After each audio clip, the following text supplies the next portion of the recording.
بسم الله الرحمن الرحيم الحمد لله رب العالمين الحمد لله الذي هدانا لهذا وما كنا لنهتدي لولا أن هدانا الله أشهد أن لا إله إلا الله وحده لا شريك له وأشهد أن محمدا عبده ورسوله اللهم صل على محمد وعلى آل محمد كما صليت على إبراهيم وعلى آل إبراهيم إنك حميد مجيد اللهم بارك على محمد وعلى آل محمد كما باركت على إبراهيم وعلى آل إبراهيم إنك حميد مجيد ورضى اللهم عن الخلفاء الراشدين وصحابة أجمعين ومن تبعهم بإحسان إلى يوم الدين أما بعد السلام عليكم ورحمة الله وبركاته. Mes sœurs, mes frères, les louanges, les remerciements, les éloges appartiennent tous à Allah, le premier qui n'a pas de début, le dernier qui n'a pas de fin, l'apparent, le dominant sur toutes choses. Nous le louons.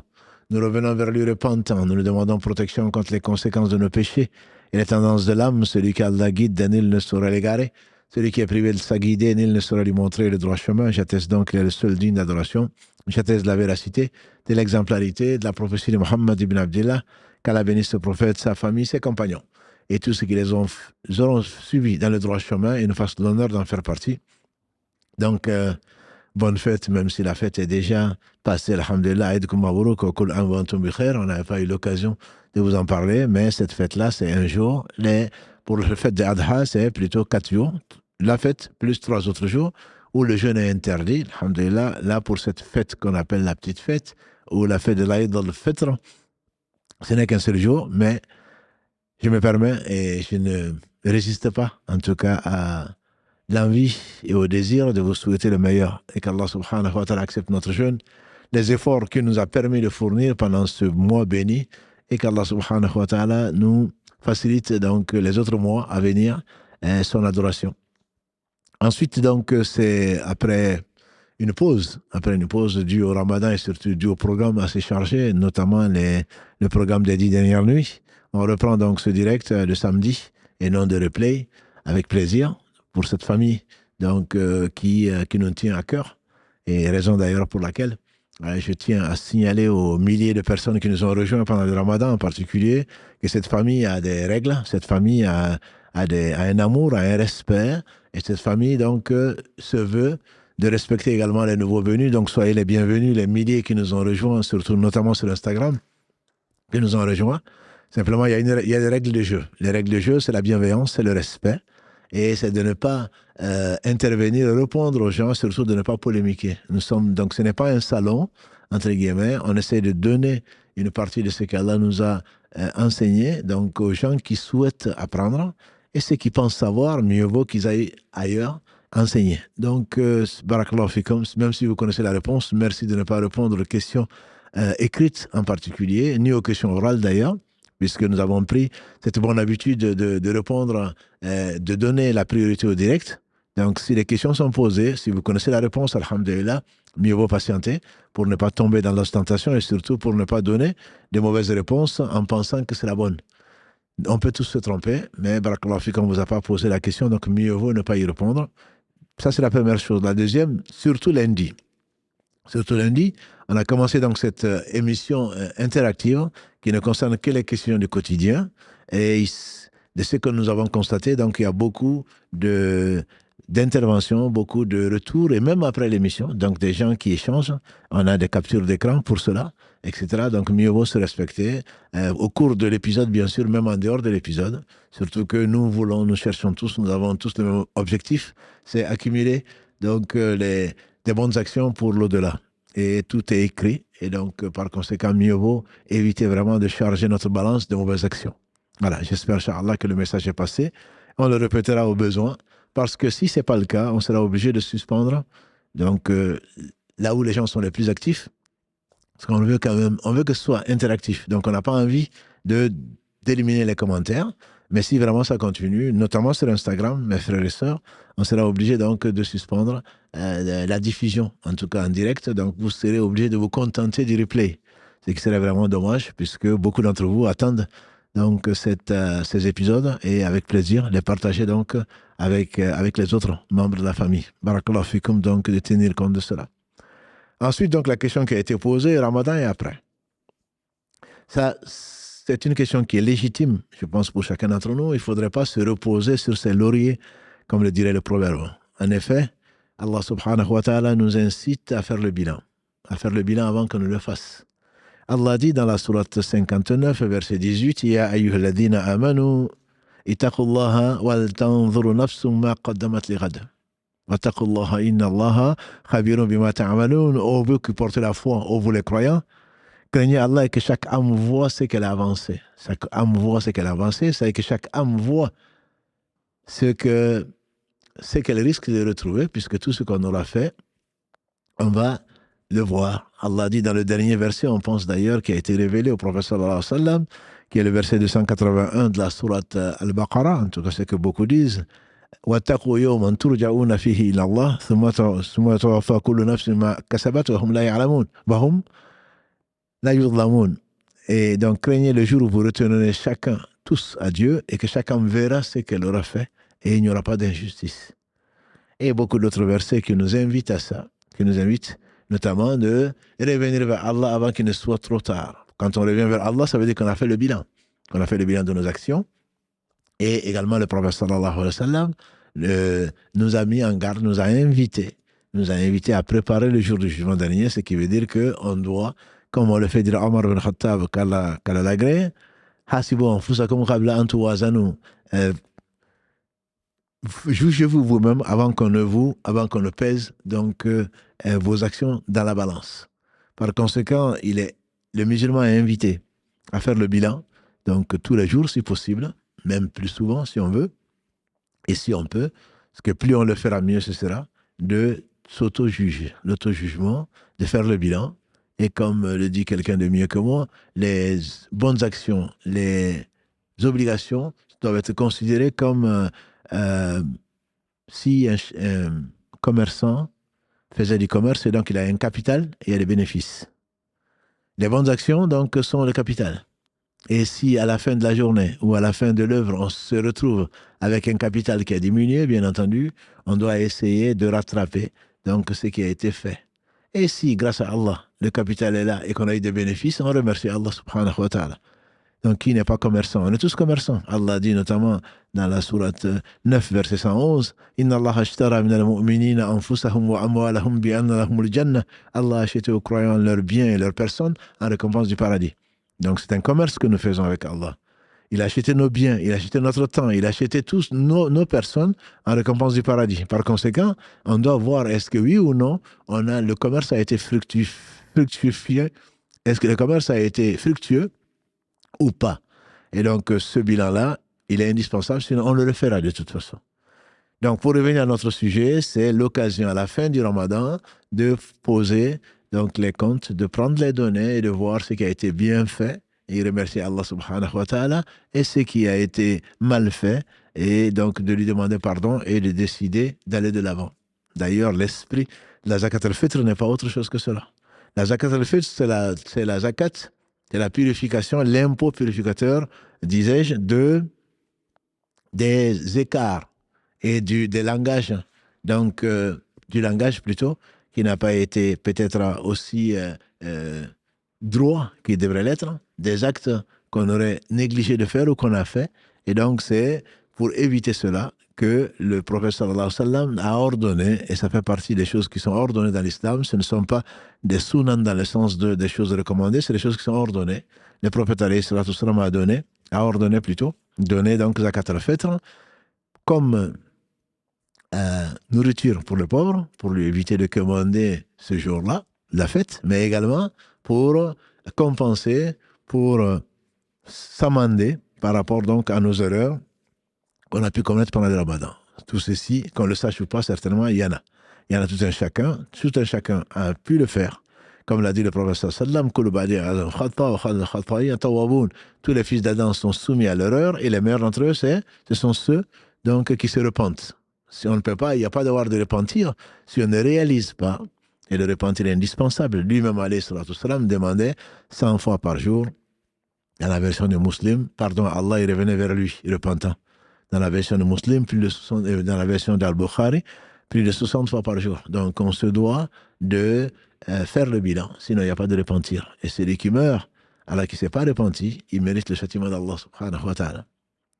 Pour ce Ramadan et pour tout autre jour, il faudrait donc faire le bilan. Qu'est-ce que j'ai fait? Pas pour se satisfaire forcément de ce qu'on a fait, mais au moins pour essayer de s'amender et de rectifier ce que nous avons pu faire donc comme erreur, comme comportement, comme écart de comportement. Par conséquent, ce Seigneur subhanahu wa ta'ala nous permet au niveau donc du Ramadan de faire le bilan. Qu'est-ce qui a été bien fait, qu'est-ce qui a été mal fait? Si ça a été bien fait, il ne s'agit pas de s'enorgueillir. Si ça a été bien fait, il s'agit de remercier Allah subhanahu wa ta'ala. Il y a des péchés, disait quelqu'un, qui font rentrer les gens au paradis. Comment? Parce que chaque fois qu'on y pense, à chaque fois on revient vers Allah repentant, on le regrette, à chaudes larmes qu'on va verser, tout ceci parce qu'on sait que ce qu'on a fait, tout simplement, est impardonnable, entre guillemets, sauf que le pardon d'Allah subhanahu wa ta'ala est infini, et donc on ne doit jamais désespérer, comme il le dit entre autres, dans la sourate 39, verset 53. قُلْ يَا عِبَادِي الَّذِينَ أَسْرَفُوا عَلَى أَنفُسِهِمْ لَا تَقْنَطُوا مِنْ رَحْمَةِ اللَّهِ إِنَّ اللَّهَ يَغْفِرُ الذُّنُوبَ جَمِيعًا إِنَّهُ هُوَ الْغَفُورُ الرَّحِيمُ. Dis à mes serviteurs qui se sont fait outragement tort, jamais ne désespérer de la miséricorde d'Allah. Allah pardonne tous les péchés, il est le miséricordieux, il est celui qui pardonne. Allah est pardonneur. Il a pardonné à celui qui a tué 100 personnes, on sait, et sa miséricorde est infinie. Cependant, elle est proche des gens qui font le bien. Inna rahmatallahi qaribun min al-muhsinin. La rahmat d'Allah, la miséricorde d'Allah est proche donc des gens qui font du bien. Qu'Allah nous compte parmi ceux-là, c'est qui nous oblige donc à faire le bilan et à nous repentir. Et qui dit repentir dit j'ai fait le bilan, je me suis rendu compte que j'ai fait telle erreur, j'ai fait tel péché, etc. Donc ce bilan pour le Ramadan, on doit voir est-ce qu'on a vraiment jeûné. Comme l'a dit le prophète sallallahu alayhi wa sallam, certains jeûneurs ne gagnent de leur jeûne que la faim et la soif. Et certains veilleurs, ceux qui veillent la nuit, notamment les 10 dernières nuits, ne gagnent de leur veillée que la fatigue. Est-ce qu'on a vraiment jeûné? Comme on l'a déjà dit, et vous le savez peut-être déjà, le jeûne, il y a 3 types de jeûneurs. Il y a 3 types de jeûneurs. C'est celui qui, dans le ventre jeûne, et le sexe aussi, c'est tout. De l'aube au coucher du soleil. Et ce ne sont pas vraiment ceux-là les jeûneurs. Ceux-là ne gagnent de leur jeûne que la faim et la soif. Parce qu'ils ont eu soif, parce qu'ils ont eu faim, parce qu'ils ne se sont pas abstenus de ce que Allah subhanahu wa ta'ala, c'est pourquoi il a prescrit le jeûne. Kutiba ya ayyuhalladhina amanu, kutiba alaykumus siyamu kama kutiba ala alladhina min qablikum la'allakum tattaqun. Ô vous les croyants, le jeûne vous a été prescrit, comme il a été d'ailleurs prescrit à vos prédécesseurs, afin que vous atteigniez la piété. Le but, c'est la piété. Le but, ce n'est pas de perdre des kilos. Le but, ce n'est pas d'avoir soif. Le but, ce n'est pas d'avoir faim. Et ce n'est même pas, à la limite, un entraînement, une formation pour des jours difficiles. Comme je le dis parfois, les pauvres, ceux qui n'ont pas de quoi manger le jour, ceux qui n'ont pas de quoi boire, et ils sont en formation tout le temps. Allah aurait pu dire, mais puisque vous êtes éprouvés les 11 autres mois, ce mois-là, ne jeûnez pas. Non. Il y a des gens qui sont obligés de jeûner, mais pas pour la même raison. Il y a le jeûne médical, il y a tout le reste, donc ce n'est pas pour cela. Le but, avoué, et Allah est miséricordieux, le but c'est pour qu'on atteigne la piété. La piété, on a dit, c'est le fait de, avec foi et espoir de la récompense, de faire ce qu'Allah a ordonné, de s'interdire, de s'éloigner de ce qu'il a interdit, de croire aux informations qu'il a apportées, soit dans le Coran, soit par la bouche du prophète sallallahu alayhi wa sallam, et donc de se préparer au jour du jugement dernier. Et ceci, donc, c'est ça. C'est ça la piété. Est-ce qu'on l'a fait pendant le Ramadan? Peut-être. On l'espère tous. Beaucoup de gens ont jeûné, mais il se peut que sur leurs 40 années de jeûne, ou plus, Allah n'ait accepté aucun jour de jeûne. Aucun jour de jeûne. Le prophète sallallahu alayhi wa sallam disait, Allah ne regardera pas, Inna Allah la yanzuru, Allah ne regardera pas vos formes. Allah regarde vos actes et le cœur ou l'intention qui les anime. Donc si effectivement nous avons jeûné, nous avons abandonné le manger, le boire, le prophète sallam a dit Allah n'a que faire du jeûne de celui qui ne s'abstient pas du mensonge et de la tromperie. Du fait de ne pas tenir sa langue, de dire des choses qui déplaisent à Allah subhanahu wa ta'ala, et le fait d'agir trompeusement, c'est que vis-à-vis des autres, vis-à-vis des créatures. Vis-à-vis d'Allah d'une part, vis-à-vis des créatures de l'autre, et Allah c'est tout. Donc celui qui n'a pas fait ça, alors très certainement il n'a pas jeûné. Je me rappelle de ce hadith, je n'y étais pas mais j'y crois, un homme est venu trouver le prophète sallallahu alayhi wa sallam en matinée. Il a dit à Rasulallah, il y a 2 femmes qui jeûnent et qui risquent de mourir de faim. Il n'y a pas de hasard, il n'a pas répondu. C'est pas qu'il n'a pas entendu, mais il n'a pas répondu. Vers midi, cet homme est revenu. J'insiste au Rasulallah, sallallahu alayhi wa sallam, messager d'Allah, j'insiste. Ces 2 femmes risquent de mourir de faim et de soif. Il a dit, appelle-les. On les a fait venir. Il a dit, amenez un récipient. On a amené un récipient. Il a dit à la première de vomir. Elle a vomi, pu, sang, morceaux de chair. Et j'y crois. Jusqu'à remplir la moitié du récipient. Ensuite, le prophète sallallahu alayhi wa sallam, qui ne parlait pas de lui-même, il a dit à l'autre de faire pareil. Dans le même récipient, l'autre n'a vomi que pu, un morceau de chair et également du sang. Il a dit, le cas de ces 2 dames, c'est le cas des personnes à qui Allah a permis, qui ont abandonné ce que Allah leur avait permis, c'est-à-dire le manger, le boire, et qui se sont s'adonnés à manger la chair de leur sœur. Et donc, c'est de la médisance, entre autres, dont beaucoup d'entre nous vivent. Et qu'Allah nous préserve. Allah dit dans la sourate 49 Al-Hujurat, verset 12, Atuhibbuna, est-ce que vous aimez an ta'kula lahma akhihi mayita? Ayuhibbu ahadukum. Est-ce que l'un d'entre vous aimerait manger la chair de son frère mort? Vous en avez horreur, n'est-ce pas? Fakarihtumu. Wattaqullah, craignez Allah, inna Allah tawwabur rahim. Allah est très certainement celui qui accueille le repentir, c'est celui qui est miséricordieux. Donc ça veut dire qu'on peut ne pas manger, on peut ne pas boire, et en réalité se passer la journée, comme ça arrive malheureusement, passer la journée à faire de l'interdit, notamment un des plus grands péchés, qui est donc le fait de s'adonner à la médisance. Les péchés de la langue en particulier. Si chacun d'entre nous fait le bilan et se dit Alhamdulillah, j'ai passé une journée, 1 mois sans médire, Alhamdulillah, j'ai passé une journée, 1 mois sans avoir menti. Alhamdulillah, j'ai passé un jour, une journée sans ne tromper personne.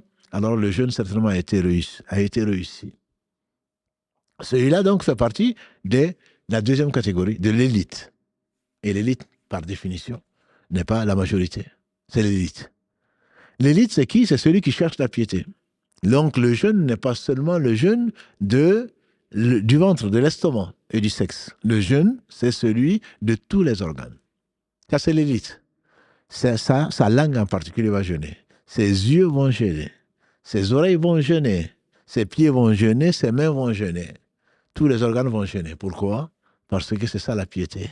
Allah, il sait qu'Allah subhanahu wa ta'ala le voit, où qu'il soit. Ça, c'est le muraqaba.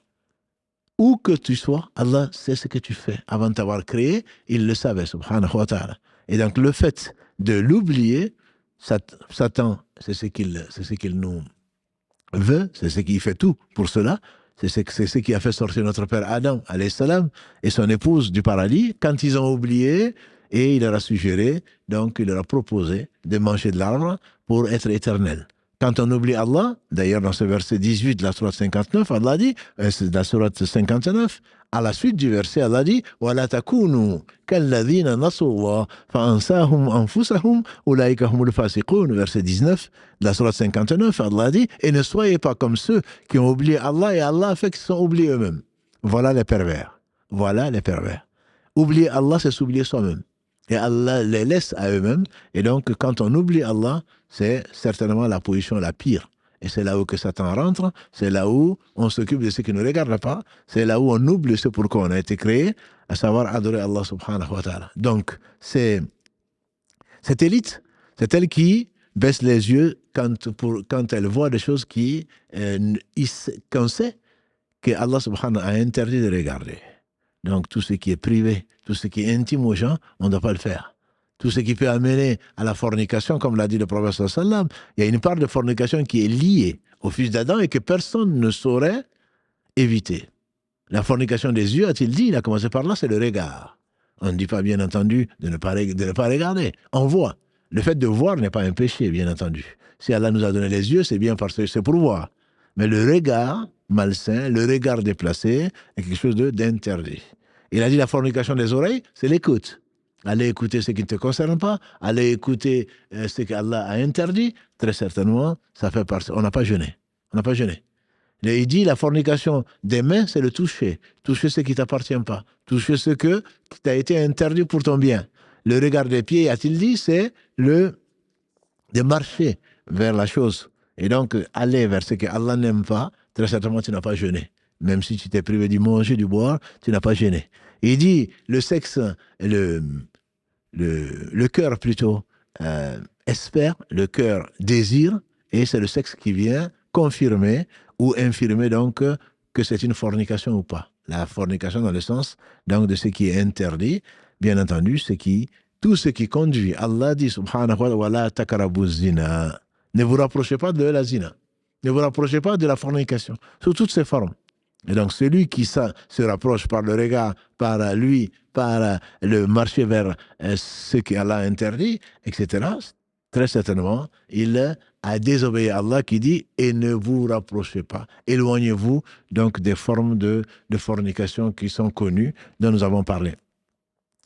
Donc ça, c'est l'élite qui va éviter, qui va baisser le regard, comme Allah le dit dans la sourate 24, verset 30 aux hommes et verset 31 aux femmes. Kull al-mu'minin, dit à Muhammad aux croyants, Kull al-mu'minat, dans le verset 31, dit aux épouses, dit aux femmes, donc aux croyantes, femmes croyantes, de baisser les yeux et d'être chastes. Dit aux croyants dans le verset 30, de baisser le regard et d'être chaste. Si Allah nous dit de baisser le regard, c'est parce que le regard est une des portes, que dis-je, peut-être la première porte par laquelle passe Satan. Encore une fois, je ne parle pas de voir. On fait dire Ali, Kalalagré, le premier regard, qui est le fait de voir, tes yeux tombent sur quelque chose, il dit, est pour toi. Mais le deuxième regard est contre toi. Le premier regard, alhamdoulilah, tes yeux sont tombés dessus, tu n'as pas de péché. Par contre, relever les yeux pour voir le détail, ou voir si c'est vrai ou pas, ou autre chose, c'est quelque chose qui te sera compté. Et c'est la raison pour laquelle, alhamdoulilah, le respect des commandements d'Allah subhanahu wa ta'ala ne peut que t'apporter le meilleur, et c'est pour cela que ce qui n'est pas une timidité, mais plutôt une pudeur, fait partie de la foi, comme l'a dit le prophète sallallahu alayhi wa sallam, la foi à 63 et quelques degrés, ou 73 et quelques degrés, le degré le plus vaillant, le degré le plus recherché, le meilleur des degrés, le degré le plus haut, c'est la parole la ilaha illallah. Il n'y a autre être digne d'adoration si ce n'est Allah, et donc c'est la parole la plus élevée, c'est la plus honorée plutôt. Afdal. C'est la meilleure. Et la plus basse, c'est le fait d'ôter de la foi, la branche la plus basse, c'est le fait d'ôter un obstacle de la rue. Un obstacle de la rue, et la pudeur fait partie de la foi. Et la pudeur fait partie de la foi. Donc c'est un comportement général de l'élite. Si effectivement, pendant le Ramadan, walillahi alhamd, Allah t'a permis de t'éloigner de ce qui lui déplaît, et rien ne saurait lui nuire, comme il dit dans le hadith Qudsi que nous avons vu souvent, de Abu Dharr, Kalalagré, consigné dans l'authentique des musulmans, et que l'on appelle le hadith le plus aimé des savants du Sham, et qui dit aux mes serviteurs, je me suis interdit l'injustice, je vous la rends interdite entre vous, ne vous faites pas injustice, jusqu'à ce qu'il arrive à dire aux mes serviteurs, du premier au dernier, hommes et djinns réunis, si vous aviez le cœur aussi pervers que le pire d'entre vous, on pense à Satan, cela n'amoindrait rien à mon royaume. On ne peut pas nuire à Allah subhanahu wa ta'ala. Donc si tout le monde avait ce comportement qui est indécent, un comportement irrespectueux, un comportement outrancier, cela n'enlève rien à Allah subhanahu wa ta'ala. Et l'inverse, bien entendu, si on était au petit pieux, on avait tous le cœur aussi pieux que le plus pieux d'entre nous, on pense à l'ange Gabriel, cela n'augmenterait rien à Allah subhanahu wa ta'ala, ni à ses attributs, ni à quoi que ce soit. Donc Allah n'a besoin absolument de personne. Et c'est la raison pour laquelle, donc, il faut essayer d'avoir un minimum de pudeur vis-à-vis d'Allah subhanahu wa ta'ala, et qu'Allah ne nous voit pas là où on n'aime pas. Qu'Allah n'entende pas, c'est qu'il n'aime pas. Qu'Allah subhanahu ne nous voit pas là où il n'aimerait pas que nous soyons. Donc ça, c'est la pudeur générale, et c'est la raison donc pour laquelle certains n'ont de leur jeûne que la faim et la soif. Et qu'Allah subhanahu wa ta'ala nous pardonne nos écarts, et qui donc est exempt de péché ou d'écart Sinon, le prophète sallam nous aurait très certainement évité, à certains en tout cas, de donner cette zakat de purification. Donc ça, c'est la purification ou le jeûne de l'élite. Prions Allah subhanahu wa ta'ala d'en faire partie, ou d'en avoir été, en tout cas, membre de cette élite. Et il y a le jeûne de l'élite de l'élite. L'élite de l'élite, c'est qui? Ce sont les prophètes, alayhi salatu wassalam. Et ça explique un peu cette troisième partie du Ramadan, le dernier tiers, pendant lequel le prophète, alayhi salatu wassalam, faisait l'itikaf, donc la retraite spirituelle. Cette retraite spirituelle est quoi? C'est presque le jeûne du cœur. Nous avons parlé de l'élite, le jeûne de la langue, le jeûne des yeux, le jeûne de l'ouïe, le jeûne des pieds, le jeûne des mains. Mais là, ils vont au-delà. C'est le jeûne du cœur. C'est-à-dire que consacrer toute sa vie à Allah subhanahu wa ta'ala. Ce n'est pas seulement les yeux. Si les yeux se lèvent, c'est bien parce que le cœur est tenté. Si les pieds marchent, c'est encore pire, c'est que le cœur est tenté et les organes, puisqu'il n'a pas été protégé par Satan et de Satan, les organes vont lui obéir. Et c'est que l'état du cœur, le désir, l'âme prend le dessus, de telle façon que Satan va surfer sur cette âme et va nous amener à marcher vers l'interdit. L'élite de l'élite, que sont les prophètes alayhi salatu wassalam et les gens qui les ressemblent le plus, c'est le fait que le cœur est jeune. Le cœur jeune, ça veut dire qu'il n'est intéressé que par Allah. Il n'est intéressé que par l'amour d'Allah. Il n'est intéressé par ce que Allah aime. Et c'est comparable au fait de rester dans la mosquée et ne pas en sortir. Donc c'est la retraite qu'on appelle spirituelle. Les atikaf, le dernier tiers, pourquoi? Pour rechercher la nuit donc du qadr, la nuit du destin. Mais en même temps, on ne sort pas de là. On reste à la mosquée. On ne fait que prière. Tout en étant en état de jeûne. Le soir, on prie. On ne fait que cela. On fait beaucoup de dhikr. Donc, on fait beaucoup de rappels, beaucoup d'évocations, comme si on était des anges. On ne l'est pas, bien entendu, qui sont purs. Donc, c'est amener, le jeûne doit nous amener, si on veut faire partie des gens que Allah a particulièrement aimés, ce sont les awliya, que ce sont donc les alliés d'Allah subhanahu wa ta'ala, il faudrait que le cœur jeûne. Une fois que le cœur a jeûné, c'est qu'il ne voit avant toute chose que l'amour d'Allah, l'agrément d'Allah, très certainement, alors on aura réussi à ce pourquoi Allah a prescrit le jeûne, bien qu'il n'en ait pas besoin, et donc il y a la piété. Donc il y a ces trois catégories. Si on fait partie de la troisième catégorie, ce qu'on demande à Allah subhanahu wa ta'ala, ou au moins de la deuxième catégorie, c'est-à-dire que nos pieds, nos mains, tous nos organes ont jeûné, sans pour autant que le cœur n'ait jeûné, on demande à Allah subhanahu wa ta'ala de parfaire donc son éducation sur nous au travers donc de ce jeûne et qui nous permette, Inch'Allah, de cheminer les 11 autres mois dans son obéissance. Et si on a fait partie de cette élite, c'est que très certainement on doit se maintenir. Allah dit dans la sourate 41, verset 30, Inna alladhina qalu rabbuna Allah, thumma istaqamu, tatanazzalu alayhimul malaikatu alla takhafu wa la tahnu, wa abshiru bil jannati lati kuntum tu'adun, jusqu'à la fin des versets, c'est qu'ils disent notre Seigneur Allah, ensuite ils s'y tiennent. Ensuite, ils s'y tiennent. Les anges descendent sur eux, on dit au moment de la mort, en disant ne craignez rien, ne soyez pas tristes. On vous annonce la bonne nouvelle du paradis. On dit que c'est au moment de la mort donc du croyant où les anges descendent sur eux et c'est qui sont ces croyants? Innal ladina qalu, ceux qui ont dit par la bouche, par la langue, notre Seigneur est Allah. Ensuite, ils se sont maintenus sur la voie. Et le prophète sallallahu alayhi wa sallam, comme pour l'expliquer, quelqu'un est venu lui demander un conseil, il dit Qul amantu billah thumma istaqim.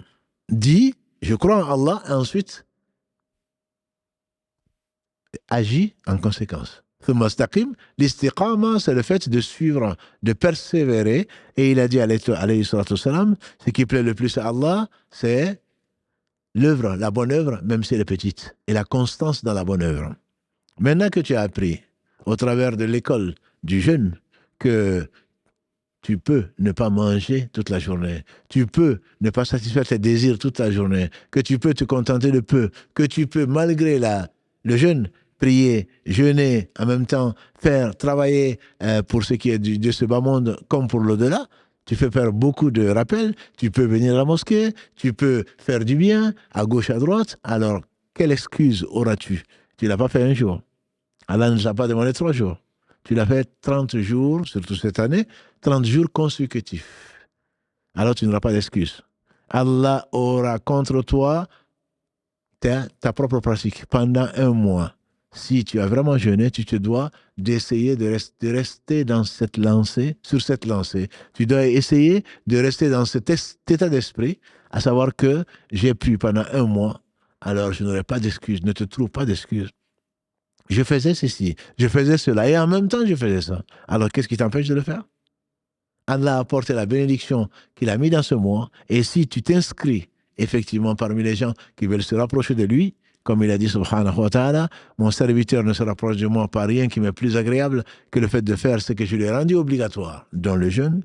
Ensuite, il ne cesse pas de se rapprocher de moi parce qu'il s'est imposé lui-même jusqu'à ce que je l'aime.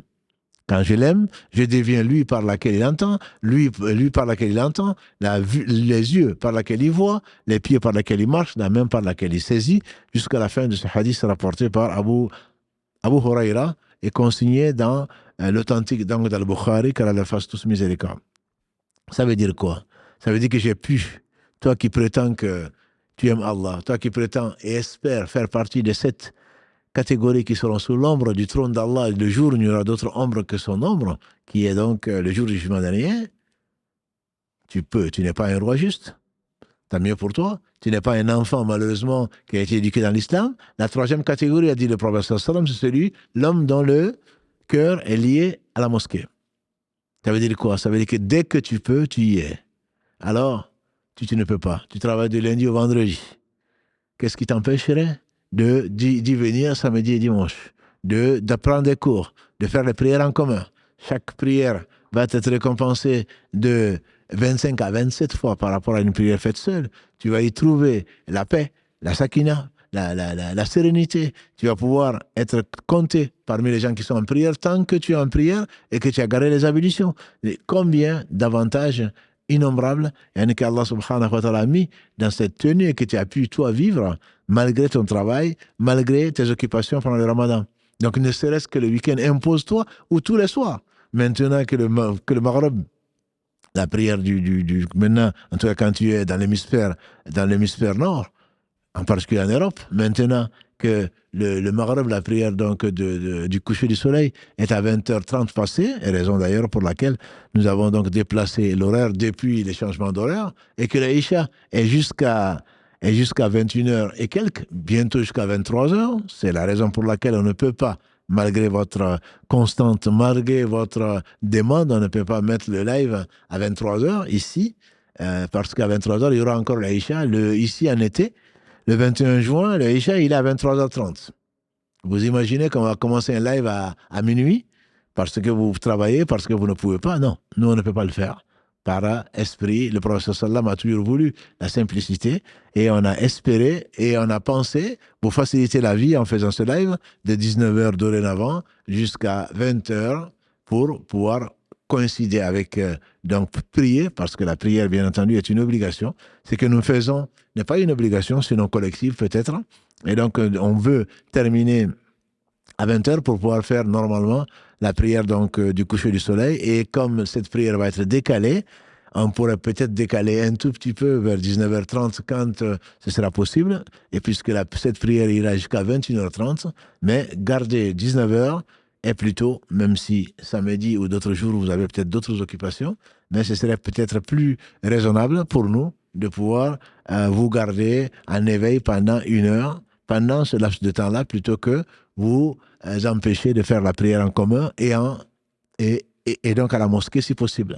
Donc je disais que avec les horaires d'été ou pendant les vacances, tu peux très bien faire ton programme et dire, moi pendant le ramadan, je restais pendant 1 heure, 2 heures à la mosquée. Pourquoi je ne vais pas essayer de le faire? Entre le Maghreb et l'Isha, actuellement c'est 1 heure et quelques, bientôt ce sera pratiquement 2 heures au moins en Europe, entre l'avant-dernière prière et la prière du soir, tu as au moins 2 heures. Tu peux venir faire les 2 prières à la mosquée, parce que une sera pratiquement à 21h40. Rares sont ceux qui travaillent en tout cas à ce moment, et l'autre sera pratiquement à 23h30. Et donc, entre faire ces 2 prières, déjà, ça te donne pour la dernière des prières, on a déjà dit en live, la dernière des prières, celui qui fait le Isha à la mosquée, Allah lui inscrit comme s'il avait prié la moitié de la nuit. Et donc, si tu arrives à faire le fajr, qui sera peut-être jusqu'à 4 heures du matin, ce sera comme si tu avais pris toute la nuit, mais même si tu ne peux pas, au moins, évertue-toi, fais-toi un programme, et reste entre le Maghreb et l'Isha qui ne fait qu'une heure, 1 heure et demie, pour réviser, pour écouter un cours, pour faire du dhikr. La vie nous mange. Ce bas monde nous attire. De telle façon qu'on meurt et on ne sait même pas qu'est-ce qu'on a laissé.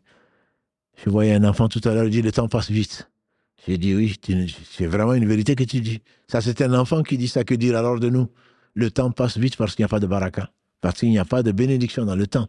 Si ton temps, si tu l'utilises dans l'adoration d'Allah, très certainement, il passera moins vite. Et surtout, il sera témoin pour toi au jour du jugement dernier. Le prophète sallallahu ne disait-il pas deux choses qui sont importantes et qui passent inaperçues pour beaucoup de gens?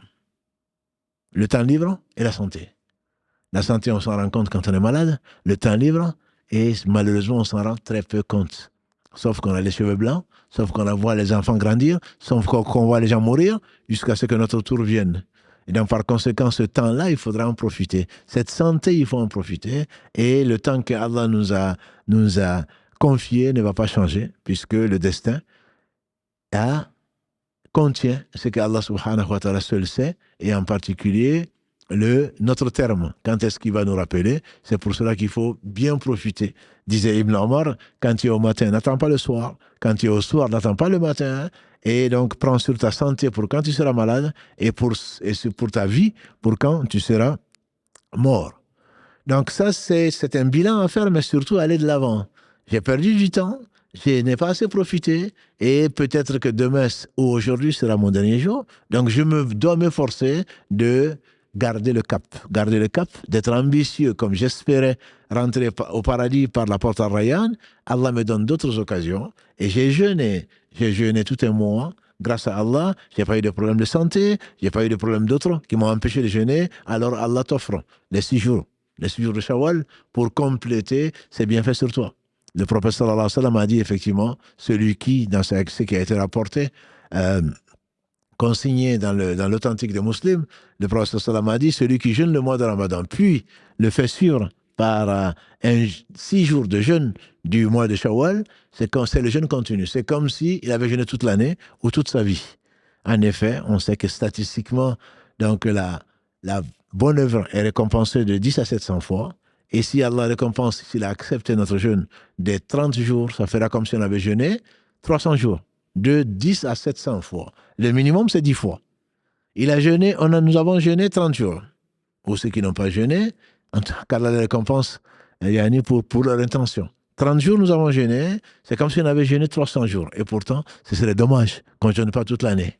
Et notre Seigneur nous dit donc, l'année a 12 mois, le jour où il a créé les cieux et la terre, verset 36 de la sourate 9, l'année a 12 mois, dont 4 sont sacrés. Ramadan n'est pas sacré, mais dommage qu'on ne complète pas donc notre vie comme si on avait jeûné, parce que le jeûne n'a pas d'équivalent, comme le disait le prophète sallallahu. Quelqu'un qui lui a demandé, conseille-moi quelque chose, murni bi amra, conseille-moi, ordonne-moi une chose, il dit jeûne, parce que le jeûne n'a pas d'équivalent. Il vient à la charge et à nouveau, 2 fois, 3 fois, il dit le jeûne n'a pas d'équivalent jeûne. Donc Allah, pour nous gratifier, pour compléter ses bienfaits sur nous, nous a, par la bouche du prophète, nous a incité à jeûner 6 jours de plus, qui seront donc comme si on avait jeûné 60 jours, ce qui ferait donc 360 jours pour ceux qui ont jeûné donc 30 jours, et 350 jours pour ceux qui ont jeûné 29 jours, puisque ça dépend des pays. Ceux qui ont commencé lundi ou ceux qui ont commencé mardi, toujours est-il que ça fait une année complète de jeûne de récompense, sans compter la récompense qu'Allah seul sait, puisqu'il dit, mon serviteur a abandonné son manger, son boire, ses plaisirs pour moi, c'est moi qui vais le récompenser. Donc au jour du jugement dernier, on aura la plus grande récompense, même si déjà, alhamdulillah, Allah nous a récompensé donc à la rupture de tous les jours, à la rupture donc du mois de Ramadan, et pour pouvoir donc reprendre une vie normale. Donc Allah t'a donné 6 jours.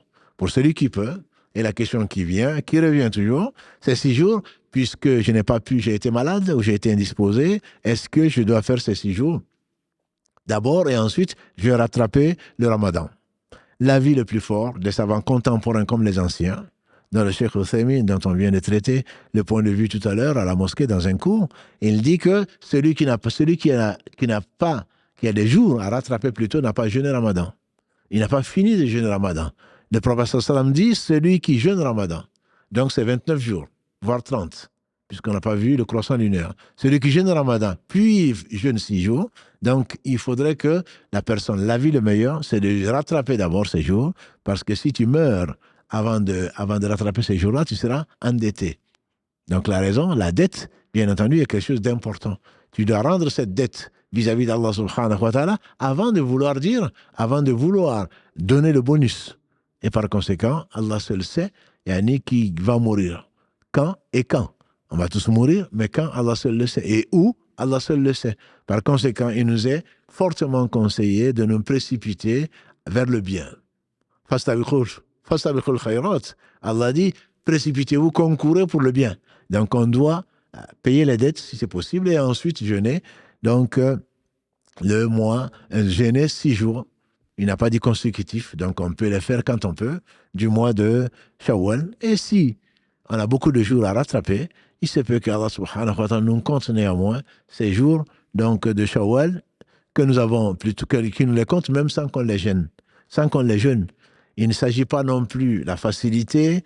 Beaucoup de sœurs posent la question, est-ce que je peux combiner les jours de rattrapage avec les jours de Shawwal? Non, on ne peut pas les combiner dans la mesure où l'un est obligatoire, l'autre est surrogatoire. Et tu n'auras pas jeûné Ramadan si tu n'as pas fini de rattraper tes jours. Donc, dans le cas particulier de cela, on ne peut pas faire double intention, comme on le ferait de lundi et jeudi, ou comme on le ferait pour Arafat, quand ça tombe lundi, ou quand on doit rattraper. Là, il a dit, tu n'es pas concerné plutôt par ce hadith si tu n'as pas fini Ramadan. C'est la vie en tout cas le plus fort. Et Allah te donne lundi et jeudi pour continuer à jeûner. Il te donne le 13, 14, 15. Lundi et jeudi sont les jours où Allah, subhanahu wa ta'ala, nos œuvres lui sont exposées.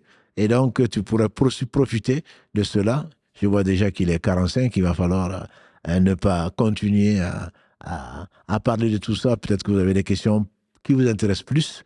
Et Mohammed les posera tout à l'heure. Juste pour conclure, Allah va te donner donc lundi et jeudi, Inch'Allah, pour continuer à jeûner. Et il va te donner 13, 14, 15 pour continuer à jeûner les jours blancs. Il va te donner l'occasion de faire les nawafil. Tu t'es levé, tu dormais très peu. تتجافى جنوبهم عن المضاجع يدعون ربهم خوفا وطمعا ومما رزقناهم ينفقون. Allah dit dans la sourate Sajda 32, leur corps s'arrache de leur flanc, de leur lit, pour invoquer leur Seigneur avec crainte et espoir. C'est ce que tu faisais pendant le mois de Ramadan, et tu es capable de le faire, Inch'Allah, grâce à Allah, en dehors du Ramadan. Tu as pris le pli, et c'est bien plus facile pour toi maintenant, donc, de refaire ça. Donc, il faut garder cette constance qui prouvera très certainement que tu as profité du mois de Ramadan, par conséquent, tu te dois de t'efforcer grâce à Allah subhanahu wa ta'ala, en sachant bien entendu que ce n'est pas ça qui va te faire rentrer au paradis. Comme l'a dit le prophète sallam, l'œuvre d'aucun d'entre vous ne le fera rentrer au paradis. Et on dit même toi et dit même moi, c'est Allah subhanahu wa ta'ala ne me fait pas miséricorde. Donc, ce sont des prétextes grâce auxquels on espère la miséricorde d'Allah. C'est la seule qui nous fera rentrer au paradis, et qu'Allah nous accorde donc le meilleur, et notamment sa satisfaction et la contemplation de sa noble face, subhanahu wa ta'ala, qui est réservée aux pieux et qu'on ne verra qu'au paradis.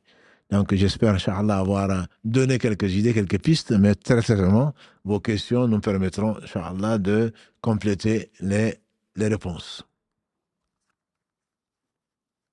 Salam alaikum, Cheikh. Barakallahu fik pour ces précieux conseils. Salam alaikum, Karim. Salam alaikum à tous nos frères et toutes nos sœurs qui nous suivent. Alhamdoulilah, vous êtes encore nombreux ce soir, même si on est peut-être un peu moins que ces derniers jours de Ramadan, mais alhamdoulilah, vous êtes quand même pas mal ce soir à nous suivre, malgré aussi le changement d'heure. Et donc, barakallahu fikoum pour votre fidélité. Et je voudrais aussi vous remercier également, moi, je pense que vous a remercié à l'introduction. J'étais un peu en retard, je me l'excuse, Cheikh. Mais alhamdoulilah, je pense qu'avec Karim, on vous remercie. On vous demande aussi de nous excuser parce que des fois, on peut se montrer aussi dans les commentaires, dans dans notre façon de modérer les commentaires. Cheikh en a parlé tout à l'heure à juste titre. On essaye aussi de faire en sorte que le fil de commentaires reste propre. Alhamdoulilah, c'est pas que on essaye de vous priver de poser des questions. Justement, nous, on veut profiter de vos questions pour pouvoir les poser et essayer de répondre. Mais effectivement, il faut essayer de rester le plus courtois possible. Et alhamdoulilah, on s'excuse parfois, on essaye de modérer, de vous rappeler à l'ordre, entre guillemets. Et aussi, parfois, vous posez beaucoup de questions et on ne les repose pas. Vous ne soyez pas frustrés par rapport à ça. Alhamdoulilah, les questions, on les prend, on les note. Même si on ne répond pas le soir même, on peut y répondre peut-être une autre fois. Mais sachez que même si on ne répond pas, votre question peut aussi nous inspirer peut-être des sujets à traiter par la suite. Elle peut aussi servir à d'autres personnes qui peuvent reposer cette question plus tard. Donc, alhamdoulilah, n'hésitez pas à poser vos questions. On essaiera d'en faire ce que Allah nous aura inspiré, Inch'Allah. Cher, effectivement, il y a quand même beaucoup de questions. Et les questions, ils ont commencé déjà ce matin.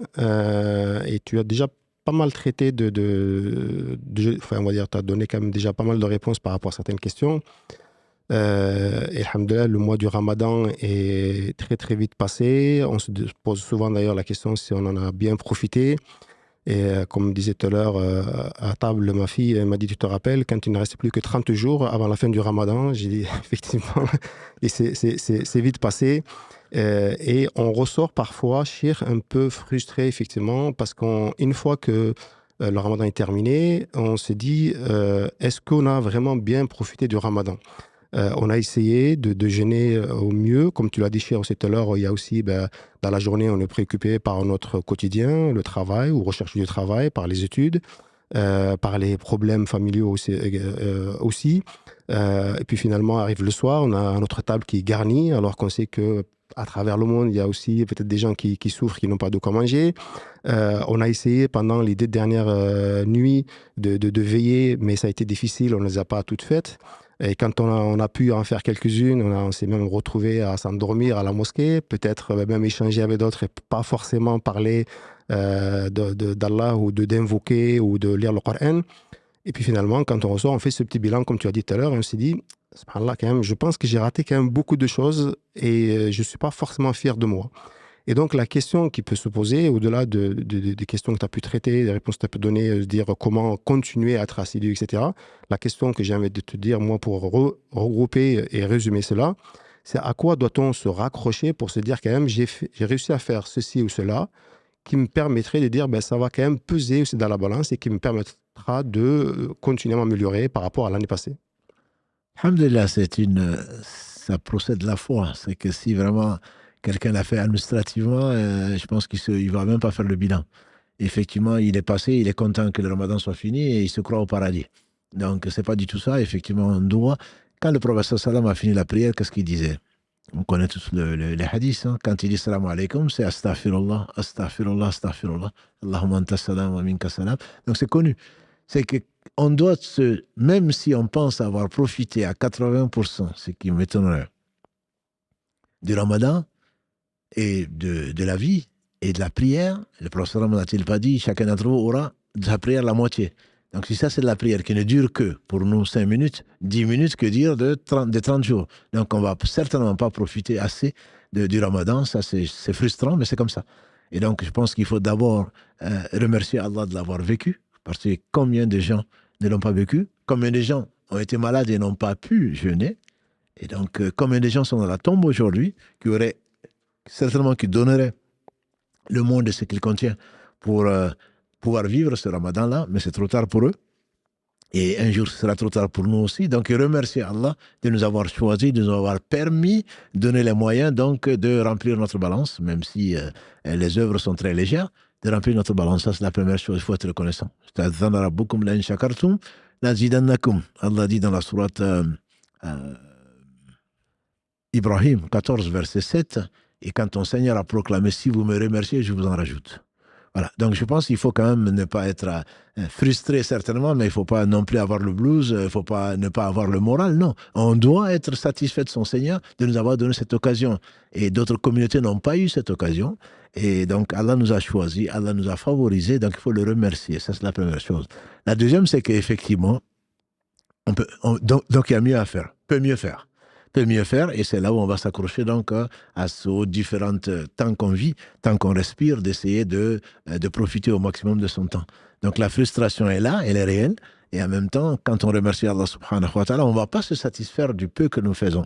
Parce qu'il faut rappeler qu'Allah n'a pas besoin de nos œuvres. Ça aussi, il ne faut pas être satisfait dans le sens de moi j'ai fait ce qu'on me demandait, voilà, c'est fini.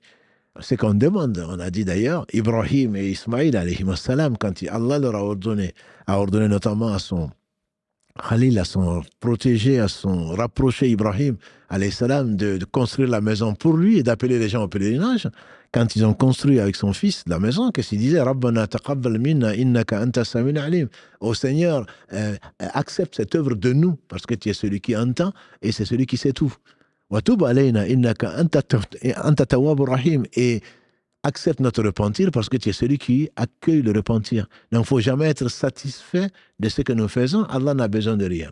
Et si tout bien qui est fait, c'est grâce à Allah subhanahu wa ta'ala, et tout ce que nous faisons appartient à Allah subhanahu wa ta'ala. Donc, et Allah n'est l'obligé de personne. Quand on comprend ça, on remercie Allah de nous avoir associés à ce qui lui plaît, et donc il va vers sa satisfaction. On le remercie d'abord, avant toute chose, et ensuite, comme il a promis de nous en rajouter, il va nous en rajouter certainement. Sa promesse est vraie. À ce moment, on va s'inscrire effectivement dans la démarche de celui qui en veut encore plus. Il faudrait en vouloir. Comme je dis souvent, il faut être ambitieux. J'ai fait ça, ce n'est pas suffisant. Et alors, je vais essayer donc de faire mieux, et je vais donc au moins essayer de reproduire ce que je faisais avant, au moins en partie, et pour qu'Allah subhanahu wa ta'ala nous fasse miséricorde. Barakallahu fik, Cheikh. Je te propose de prendre un premier appel. Alors donc, juste un petit rappel avant de prendre cet appel-là, c'est que les questions du samedi au téléphone doivent porter sur le sujet du soir. Pour rappel, donc, le sujet, c'était le Ramadan et après. Donc, alhamdoulilah, Cheikh a déjà traité pendant une bonne cinquantaine de minutes sur le sujet. Donc, voilà, essayez de poser des questions qui ont un rapport avec le sujet du soir, Inch'Allah. Et si vous avez d'autres questions qui n'ont pas forcément de rapport, on vous invite à attendre le live du lundi, Inch'Allah. Vas-y, Karim. Allô, salam alaikum. Alaikum salam. Vous m'entendez? Oui, très bien. Vous êtes en direct, on vous écoute, Inch'Allah. Ok, salam alaikum wa rahmatullah. Je m'adresse à tous. Je suis honorée de pouvoir échanger avec vous, cher Mamadou Daffé, ainsi qu'avec toute l'équipe. Je vous remercie également de tout ce que vous faites pour la Oumma. Moi, en tant que convertie, je n'ai pas de repère islamique, et aujourd'hui, grâce à vous, j'apprends énormément. Et vous m'avez éduquée et vous m'apprenez chaque jour. Je maintiens et je suis ravie en fait de pouvoir aujourd'hui apprendre ma religion à travers des belles scènes que vous nous enseignez au quotidien. Donc franchement, je vous remercie. Et la communauté musulmane a besoin de vous, et surtout nous les convertis où parfois on est un petit peu perdus. Je voulais poser, si possible, alors j'ai 2 questions sur le sujet. Bon, après, si je peux en poser 2, c'est tant mieux, mais si une, c'est pas grave. C'est sur le sujet. Donc, la première, c'était pour savoir comment on peut savoir si on a eu la nuit du destin, entre guillemets, si on a eu la chance de pouvoir prier la nuit du destin.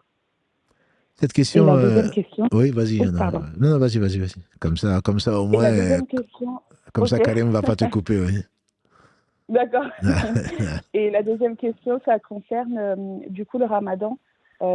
Pour les femmes qui ont eu leur menstru pendant le mois du Ramadan, du coup, si j'ai bien compris, en fait, avant d'entamer les jours de Shawwal, il faut rattraper d'abord nos jours de Ramadan. Sauf que si par exemple, pour des raisons, on va dire perso, on n'a pas pu les rattraper ces jours-là, est-ce que ça veut dire que si on arrive à la fin de l'année et qu'on n'a pas rattrapé notre jour, c'est considéré comme si on n'avait pas jeûné du tout au mois du Ramadan? On va commencer par cette dernière, parce que c'est une question qui est récurrente et qui est très importante. Non, Allah nous a donné. Donc, il va donner aux gens qui ont vécu 11 mois de plus pour pouvoir les rattraper. Donc, il faut absolument chercher à les rattraper. Si on ne les rattrape pas, effectivement, on est empêché, il faut demander pardon à Allah. Certains savants disent qu'il faut nourrir un pauvre pour avoir négligé de jeûner après, donc jusqu'à Sha'ban. Et ce qui est certain, ce sur quoi les savants ne divergent pas, Le verset 185 de la Sourate Al-Baqarah, Allah dit celui qui est malade ou qui est en voyage, qui compense par un nombre de jours équivalent. Donc il faut le rendre. Non, le ramadan est valable. Simplement, il est empiété, il est comme amputé.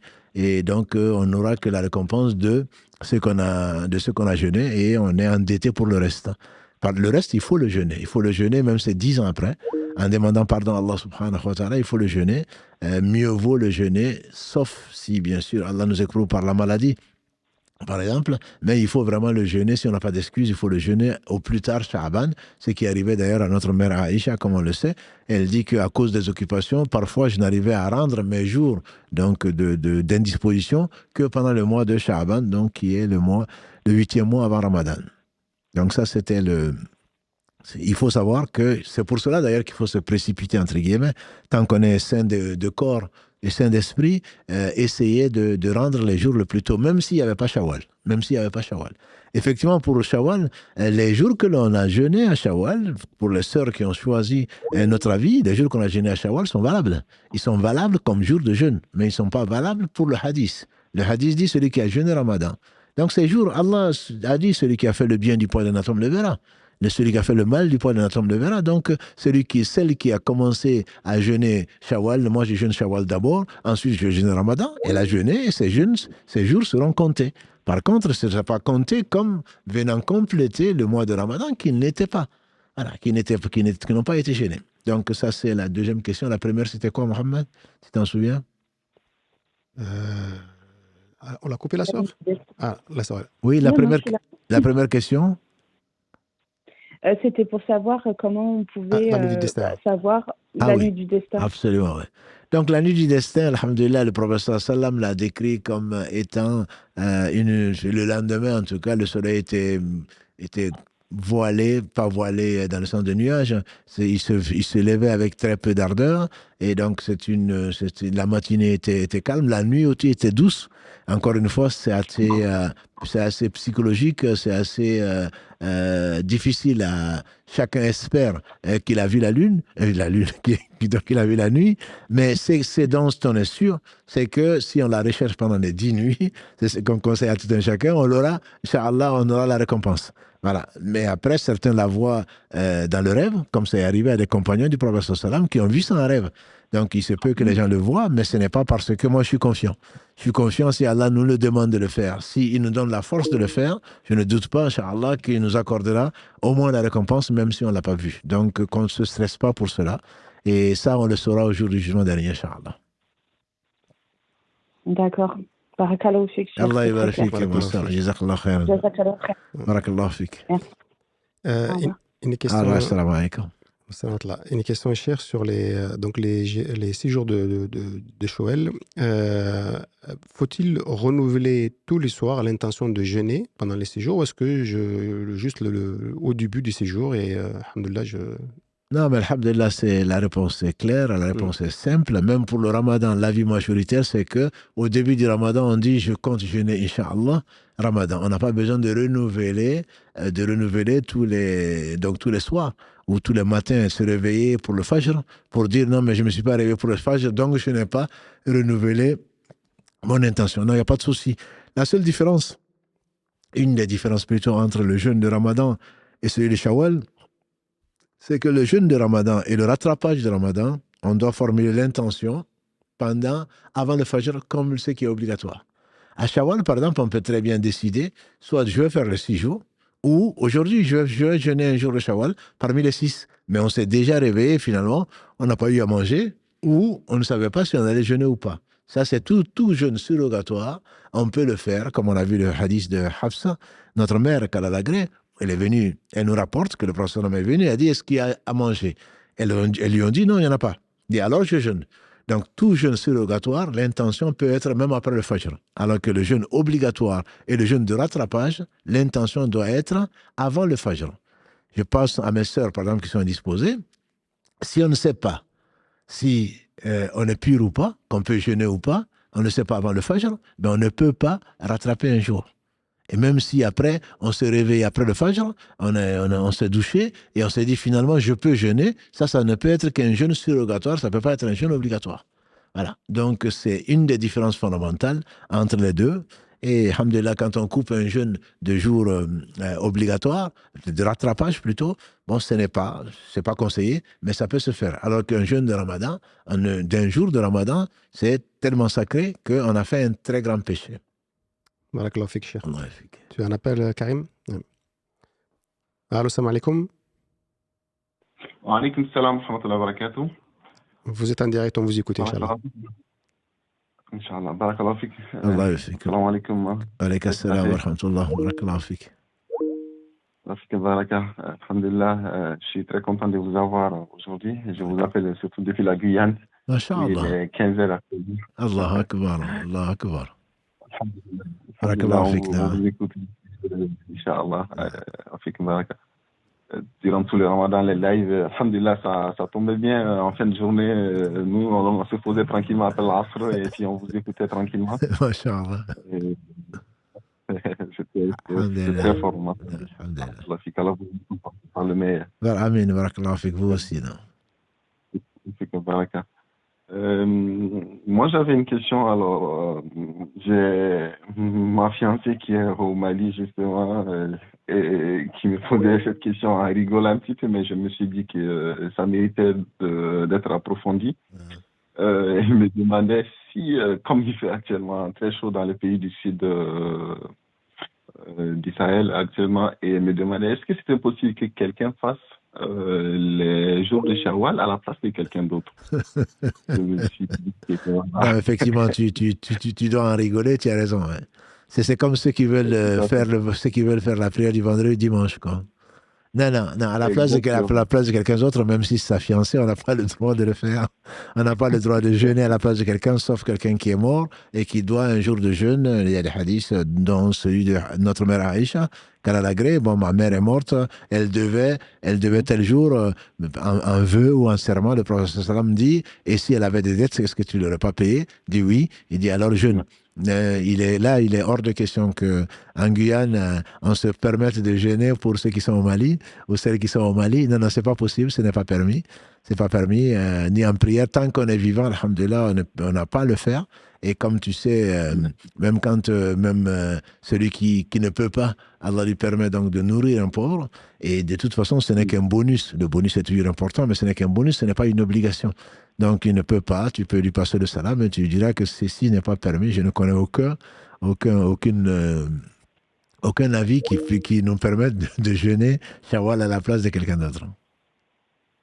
Alhamdulillah, mashallah.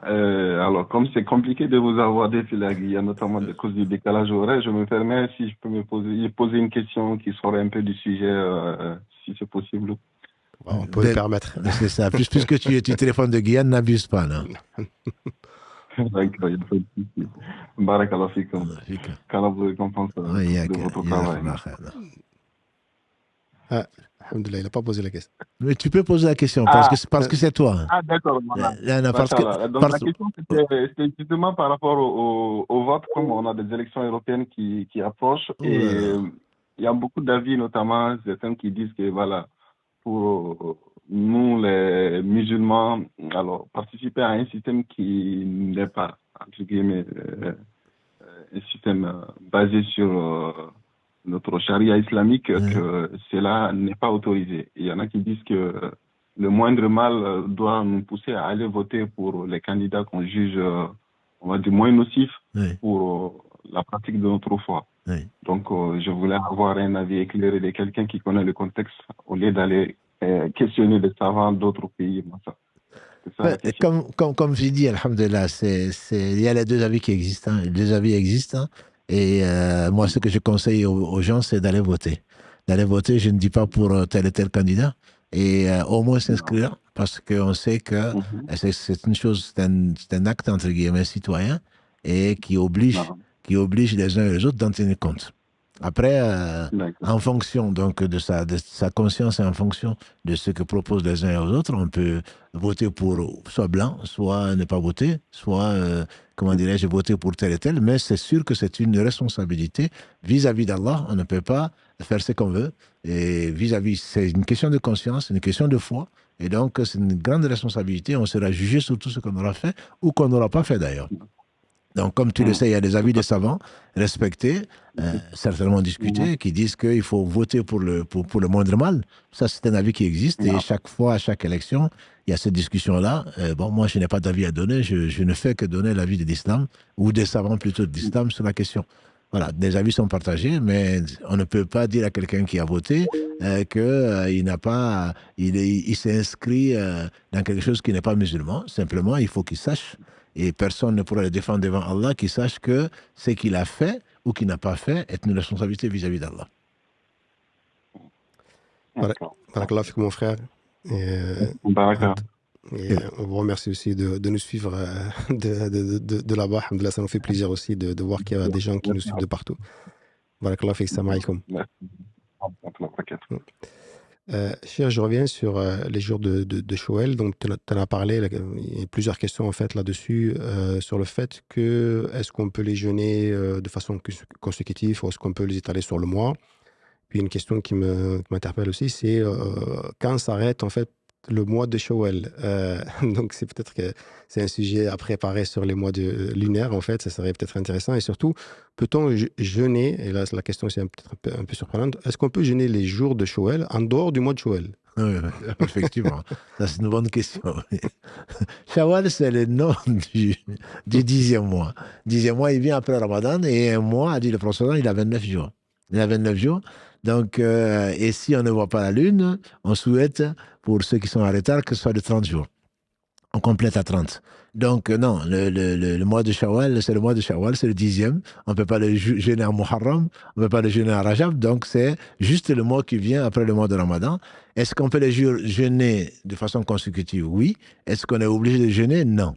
Le prophète sallam n'a pas restreint, il n'a pas dit celui qui fait suivre, c'est qui jeûne Ramadan, ensuite jeûne 6 jours consécutifs du mois de Shawwal, celui-là aura telle récompense. Il a dit ensuite qu'il jeûne 6 du mois de Shawwal. Donc il n'y a pas de... Depuis le 2, parce que le premier c'est l'Aïd, et là il est interdit de jeûner, celui qui a jeûné ce mercredi, son jeûne n'est pas valable et il a fait un péché. Parce que c'est 2 jours de jeûne, 2 jours interdits au jeûne, plus les 3 jours qui suivent donc l'Aïd al-Adha. Donc c'est à partir du 2 jusqu'au 29 Shawwal, donc on peut jeûner et on doit jeûner pour celui qui veut bénéficier donc de ces 6 jours-là après avoir terminé, selon le meilleur avis, après avoir terminé donc de jeûner donc les 29 jours ou les 30 jours donc de ce ramadan-là. Consécutif, non, on n'est pas obligé de le faire. Celui qui veut le faire, il peut le faire. Ça, c'est l'avis de la majorité des savants. Mais il faut également rappeler qu'il est déconseillé de jeûner le vendredi seul, le samedi seul, le dimanche seul. Donc, on en profite. Mais c'est possible de le faire si c'est des jours comme spécifiques, comme on n'a pas le choix, comme Arafat, comme le jour de Ashura. Là, c'est possible parce que ce sont des jours qui ne reviennent pas et qu'on ne choisit pas. Par contre, si c'est les 6 jours de Shawwal, mieux vaut éviter de jeûner vendredi seul, pas vendredi. J'ai eu beaucoup de questions hier et avant-hier. Est-ce qu'on peut jeûner le vendredi? Si c'est interdit de jeûner le vendredi, ce n'est pas vrai. Quelqu'un a jeûné le vendredi, le prophète m'a dit, est-ce que tu as jeûné hier, jeudi? Il a dit non. Il dit, est-ce que tu comptes jeûner demain, samedi? Il a dit non. Il dit, alors, aurons le jeûne. Donc, les savants en déduisent que vendredi seul est reprouvé, samedi seul également, et dimanche seul, parce que samedi, c'est le jour de la fête des Juifs, et dimanche, c'est les chrétiens. Donc, choisir ces jours-là pour jeûner, le prophète sallam l'a fortement reprouvé. Donc, ça ne veut pas dire que le jeûne n'est pas valable, sauf pour certains savants comme l'imam Albani, qui dit que carrément, il a dit que le hadith en question où le prophète sallam a dit ne jeûnez pas spécifiquement le samedi, sauf s'il est dans votre mois, c'est-à-dire sauf s'il est dans le mois de Ramadan, ne jeûnez pas samedi. Et si vous ne pouvez pas, vous n'avez pas à manger, parce que ça existait, si vous n'avez à manger que des racines donc de vigne, donc mâchez-les pour couper le jeûne.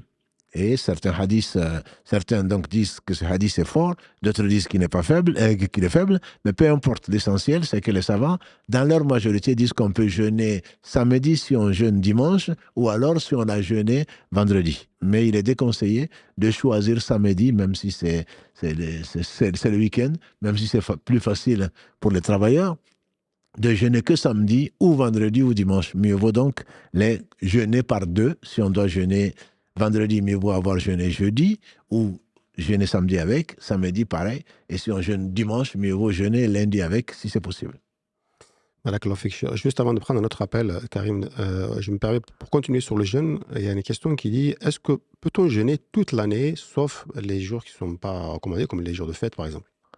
Le principe, c'est non. Le prophète sallam a dit, celui qui jeûne toute l'année n'a pas jeûné. C'est qu'il n'a pas la récompense du jeûne. C'est le meilleur jeûne, comme on le sait, c'est le jeûne du prophète Daoud, alayhi salatu wassalam, il jeûnait 1 jour sur 2. Voilà. Et donc, s'il y a mieux que le prophète Daoud, alayhi salam, mieux que le prophète sallam, ça c'est notre religion. Notre religion nous enseigne, il a clairement dit, il n'a pas jeûné. Ça veut dire qu'Allah ne l'accepte pas. Donc ça, il ne faut pas le faire. Par contre, ce qui est possible, c'est de jeûner. C'est de jeûner 60 jours consécutifs à cause de certains péchés qu'on a faits, voilà, dont avoir des relations conjugales donc en pleine journée de Ramadan sans excuse. Donc c'est libérer un esclave, puisqu'il n'y en a plus, ou en tout cas peu, on va jeûner 60 jours consécutifs. Et seulement si on ne peut pas, à ce moment, on donne à manger à 60 pauvres. Voilà, donc il y a des jours comme ça, deux mois consécutifs, ça c'est possible pour certains délits ou pour certains péchés, mais pas toute l'année. D'accord, Fik. Karim, un appel. Allô, salam alaikum. Alaikum salam wa rahmatullah. Vous êtes en direct, on vous écoute, Inch'Allah. D'accord. Je voulais savoir si je pouvais poser une question qui n'était pas en rapport avec le jeûne. Normalement, c'est pas permis, d'après la divergence. D'accord, ok. Bon, je vais rester sur ça. Je voulais juste savoir, pour une femme qui rattrape... l'imam m'entend, là? Oui, je vous entends. Salam alaikum. Salam alaikum, imam. Barakallahu fik pour votre savoir et pour tout ce que vous nous apprenez. Allah nous donne la sagesse, Inch'Allah. Barakallahu fik. Je voulais savoir, en fait, pour une femme qui rend un jeûne obligatoire, donc dans le cadre des menstrues, pendant le mois de Shawwal, est-ce qu'elle peut, par exemple, si elle a une incapacité de le rendre, par exemple, elle commence à jeûner, elle a mis la niya, et que dans la journée, c'est pas pour une excuse valable, on va dire, elle est invitée, est-ce qu'elle a le droit de rompre ce jeûne-là pour un jeûne obligatoire? Et est-ce que elle doit rendre donc le jeûne de Ramadan, plus ce jeûne-là qu'elle avait mis l'intention la veille? Si j'ai compris, ce n'est pas un jeûne de rattrapage, mais c'est un jeûne de Shawwal. Non, c'est un jeûne d'abord pour une femme qui, moi, dans mon cas, d'abord je rends mes jeûnes. J'ai pris l'avis que je rends mes jours de jeûne, et ensuite je vais enchaîner avec Shawwal. Là, c'est dans le cadre de mes jours de rattrapage de jeûne. Oui. Voilà. Donc, si vous voulez rendre les jours des jours que vous avez manqués pendant Ramadan, et en même temps vous êtes invité. Voilà. Vous pouvez rompre le jeûne, mais c'est fortement déconseillé. Normalement, vous ne devez pas le faire. Et vous dites à la personne, je rends. Autant un jour normal, entre guillemets, un jour, les 6 jours de Shawwal, vous avez, si Allah le veut, plusieurs jours où vous pourrez le faire. Autant le jour de rattrapage, c'est vraiment un jour de jeûne obligatoire. Oui. Et donc, vous ne devez pas.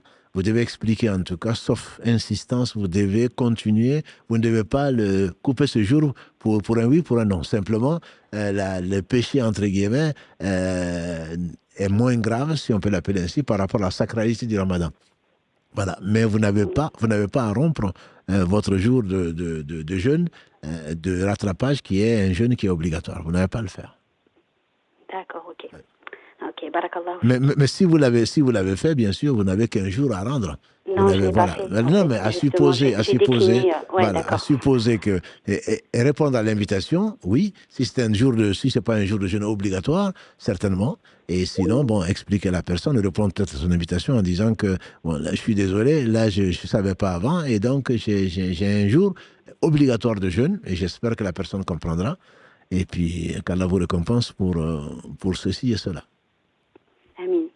en fait, il y a beaucoup de sœurs, moi je l'ai appris il n'y a pas longtemps ça, et il y a beaucoup de sœurs qui ne savent pas cette nuance-là, que quand ils mettent une intention de jeûne à rendre, dans le cadre de Ramadan, elles l'auront comme un jeûne surérogatoire. Tout à fait. Et moi je l'ai appris il n'y a pas longtemps, et c'est vrai que voilà, Barakallahu fik, de profiter de ça, parce que il y a beaucoup de choses qu'on ne sait pas, comme beaucoup de personnes qui ne savent pas que les jours où, quand elles étaient insouciantes et que finalement elles ne rendaient pas les jours d'indisposition quand ils étaient plus jeunes, 15 ans ou 14 ans, et elles ont accumulé ces jours-là sans le savoir.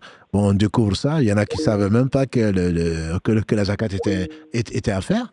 Bon, c'est étonnant, mais alhamdoulilah, maintenant qu'on réalise, et vous faites bien de profiter de l'occasion, un jour de rattrapage est un jour obligatoire. Il ne faut pas le considérer, ce n'est pas le ramadan, mais c'est un jour qui est obligatoire. Et donc, c'est pour cela qu'on a dit, entre autres différences, c'est qu'on doit avoir l'intention avant le fajr. Et on ne doit pas non plus le rompre, sauf bien sûr s'il y a des menstrues, si on est malade, etc. Oui, mais on ne doit pas le rompre autrement comme ça, parce que c'est un jour, ce serait un jour non ramadanesque. Non. Ouais, nous on est nafila quoi. Tout à fait nafila. Allah yarfik, ma sœur. Amin, amin. Et bon courage à toute l'équipe et merci à tout le monde. Barakallahu fik. Alaykum salam wa rahmatullahi wa barakatuh. Cheikh, une question par rapport toujours au séjour. Est-ce qu'on peut commencer à les jeûner dès le lendemain de l'Eid? Dès le lendemain, oui. C'est pour ça que j'ai dit à partir du 2 Shawwal. Le premier, c'est interdit. Le premier, c'est la fête. Dès le lendemain, et je le dis d'ailleurs, très fier de mes sœurs qui sont très courageuses. Si on est le 4 ou le 5 aujourd'hui, elles ont déjà jeûné 3 ou 4 jours. Voilà, c'est pas par flemmardise ou par paresse, pas du tout. C'est le contraire. Et je les félicite. C'est ce qui est conseillé.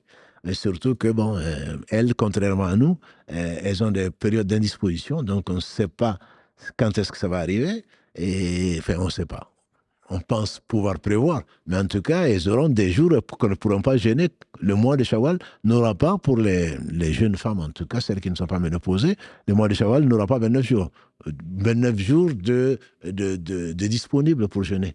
Donc il y a déjà le premier qu'on ne peut pas, plus les jours d'indisposition. Ça fait au moins une semaine minimum. Donc elles n'auront que 3 semaines pour rendre, puis jeûner les 6 jours. Donc je les comprends et je les félicite.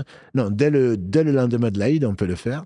Contrairement, donc, on a dit à l'Aïd al-Adha, où il y a le jour de l'Aïd plus les 3 jours de Tashriq, où c'est interdit de jeûner. Voilà, c'est justement par rapport à ça, parce que j'ai vu cette réponse-là passer. Et justement, c'est pour ça qu'on demande aussi aux éditeurs de ne pas répondre, justement, parce qu'il y a une différence entre la fête de l'Aïd al-Fitr et l'Adha, donc là où il y a 3 jours, effectivement. Tu fais bien, parce que moi, je reçois encore. Est-ce qu'on peut jeûner? C'est une bonne question, même si je sais que beaucoup de nos sœurs savent, mais de nos frères. On n'a pas à attendre 3 jours, si on le fait pour se reposer peut-être, mais on n'a pas à attendre 3 jours pour jeûner. Et surtout, comme je dis, il ne reste plus que 3 semaines au maximum pour que certaines personnes puissent rendre ces jours-là et répondre comme ça. Ce n'est pas de l'ignorance, c'est pas de l'ignorance. Parce qu'on ne répond pas dans l'ignorance. C'est quelque chose d'interdit. C'est quelque chose d'interdit. On ne peut pas dire « j'ai pas fait exprès » quand on ne sait pas. On dit « Allahu alam », surtout quand on n'est pas interrogé. On n'a pas à répondre qu'il faut attendre 3 jours parce que la religion appartient à Allah et on n'a pas le droit de dire le contraire de ce que Allah a dit ou son messager. Donc là, c'est pas quelque chose d'admissible. Que les personnes reviennent vers Allah repentantes. Et concernant, je reviens sur l'intention de jeûner. Est-ce que c'est quelque chose, je me dis, bon, demain je vais jeûner, ou est-ce que je dois le dire vraiment verbalement? L'intention, à part le Hajj et la Umrah, l'intention est dans le cœur. On n'a pas besoin de dire, sauf peut-être en disant à son mari, je compte jeûner demain. Mais on n'a pas, non, c'est dans le cœur et on doit le garder dans le cœur. Et le jeûne, une des particularités, comme on en a parlé, c'est le fait qu'Allah seul sait. Donc, on n'a pas à le chanter sur tous les toits et on doit garder donc le fait dans son intention, dans son cœur, on n'a pas besoin de le dire. Barakallahu fik, Cheikh. Un autre appel, Karim. Allô, salam alaikum. Wa alaikum assalam wa rahmatullahi wa barakatuh.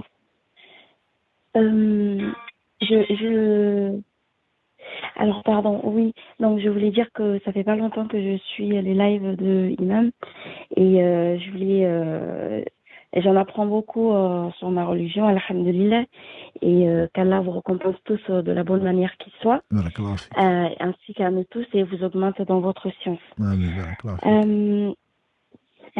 Maintenant, j'avais une question. Une femme qui rattrape du coup les quelques jours qu'elle n'a pas pu faire, est-ce que c'est permis, est-ce que c'est autorisé pour elle du coup de faire la prière, enfin, je sais pas comment on dit ça. Est-ce que quand on rattrape, on peut également faire le tarawih et tout ce qu'on faisait durant le ramadan, ou bien ça c'est uniquement quand on, enfin, ça c'est uniquement quand on faisait, enfin, quand on était dans le mois de ramadan qu'on faisait ces prières-là.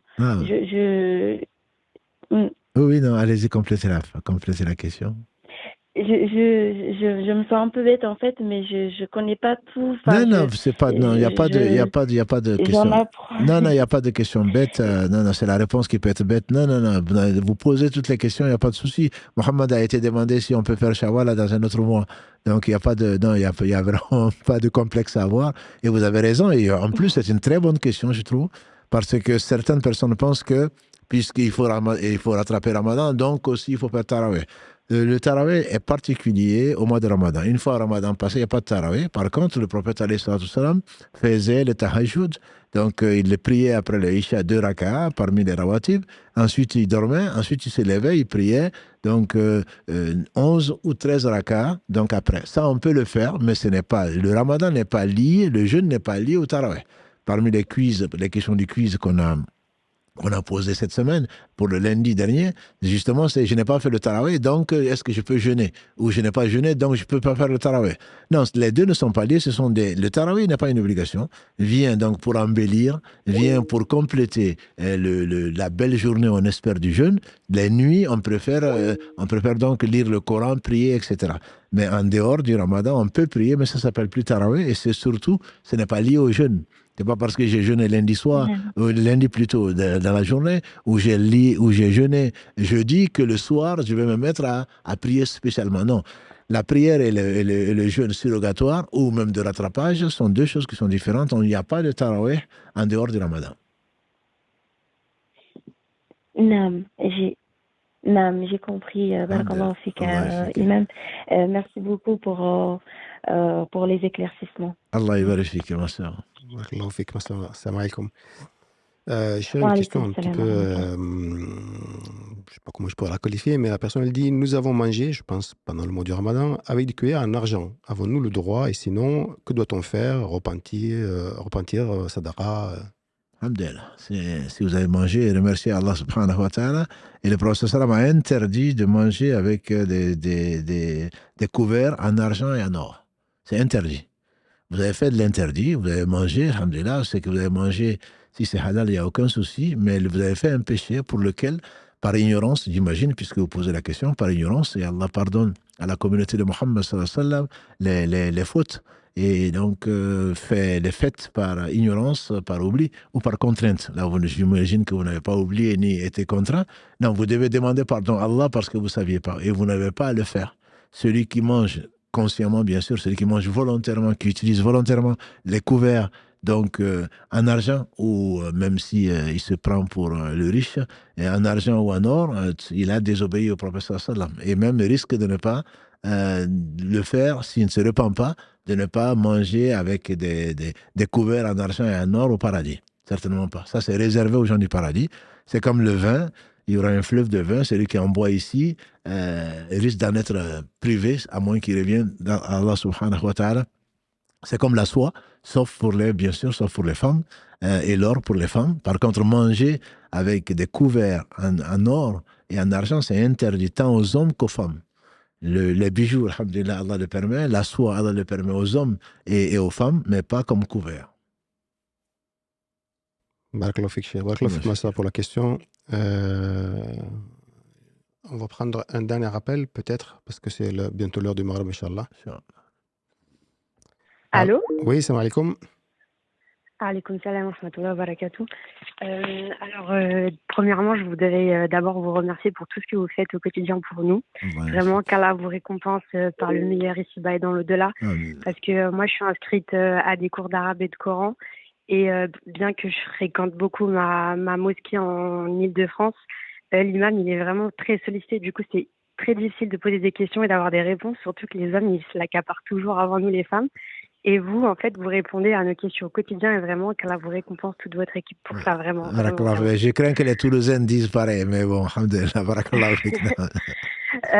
Ma question, c'est concernant une sœur qui aurait été dans l'insouciance, vous en avez parlé il n'y a pas très longtemps, là, il y a quelques minutes, dans sa quinzaine, etc., qui n'aurait pas rattrapé son jeûne de Ramadan. Par rapport à ses menstruations.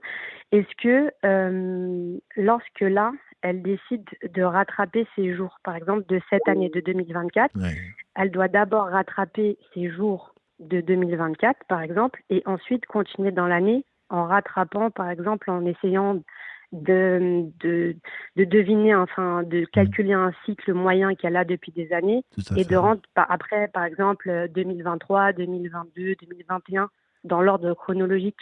Barakallahu fik, c'est une très bonne question et qu'Allah revienne. C'est grâce à Allah, si Allah voulait nous châtier, certainement il nous aurait fait oublier qu'on devait ça et qu'on lui doit quand même ça. Donc c'est une miséricorde d'avoir oublié, c'est une miséricorde également qu'Allah nous le rappelle et c'est 2024 qu'elle doit commencer. C'est comme la prière. La prière, celui qui n'a pas fait, bien que la prière soit à des moments bien déterminés, comme on le sait, celui à qui, disent les savants, il manque la prière d'un jour, il doit commencer par ces prières-là. Par contre, s'il a plus que cela, il doit commencer par les prières du moment. La prière par le moment, c'est-à-dire que le Ramadan, alhamdoulilah, il manque 6-7 jours. On rattrape donc ces jours-là et ensuite, on rattrape ce que l'on peut de ce que l'on pense avoir raté en demandant pardon à Allah subhanahu wa ta'ala qui est miséricordieux. Donc, on commence par, effectivement, s'il y en a beaucoup, on commence par les jours donc non rendus pendant ce Ramadan 14045 ou 2024. Et ensuite seulement, on va essayer, Inch'Allah, pas de rattraper en tout cas, de rendre donc le Ramadan ou les jours manqués des années précédentes. Ouais. C'est tout à fait ça. D'accord, et c'est vraiment en lien, j'ai une deuxième question, mais c'est en lien avec ça.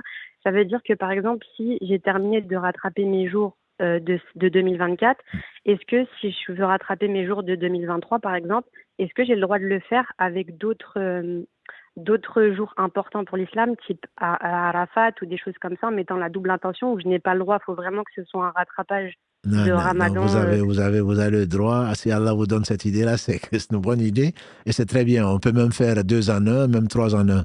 En commençant toujours à prendre, encore une fois, à avoir l'intention avant donc le Fajr, parce que c'est un jour obligatoire.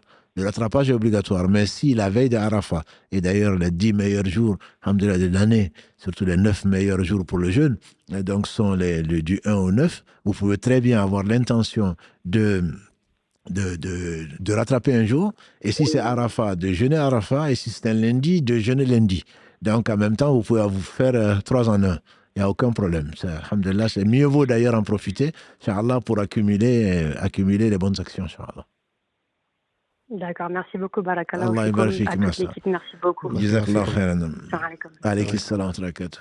Alhamdoulilah, elle a presque anticipé une question que j'allais préparer donc à l'écrit. Je ne sais pas si c'était qui l'avait envoyé, donc elle a appelé pour s'assurer. Mais alhamdoulilah, la question, c'était un peu dans ce sens-là, c'est-à-dire que la personne n'avait pas fini de rattraper des jours du Ramadan dernier, mais elle est tombée enceinte juste avant l'arrivée du Ramadan, donc elle n'a pas pu rattraper. Donc elle demandait est-ce que je dois quand même les rattraper après le Ramadan ou est-ce que je peux donner ou nourrir un pauvre ou donner de l'argent à la place. Donc, c'est plus compliqué ça, mais elle rattrape d'abord, si elle peut le faire, elle doit rattraper d'abord, finir les jours de cette année-là.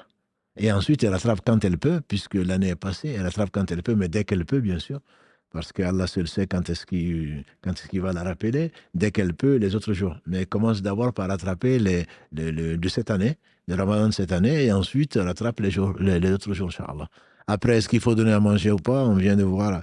L'avis du Cheikh Oussamine, c'est que l'avis, parmi les 3 avis qui ont été émis par les savants, l'avis qui lui paraissait le meilleur, c'est de rattraper sans nourrir.